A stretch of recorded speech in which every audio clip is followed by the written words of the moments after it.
മുതികത്തും സൂഫി കിരീടം വെച്ച പിതാവോര് ഉപകാരം പെയ്യുന്നോരിൽ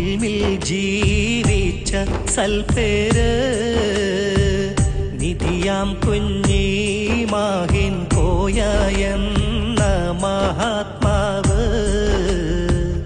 നിലവിൽ മാടവൂരിൻ കാളിയായുള്ള പൊൻപൂവ്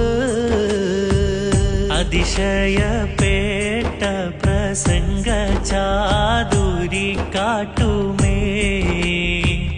അതിനായി ദൂരത്തിൽ നിന്നു പോലും ക്ഷണിക്കുമേ പതിയാം മടവൂരിൻ വാസികൾക്ക് പ്രിയം പൂണ്ടേ പരിമള പൂവിൻ മകനായി സിയം പിറകൊണ്ട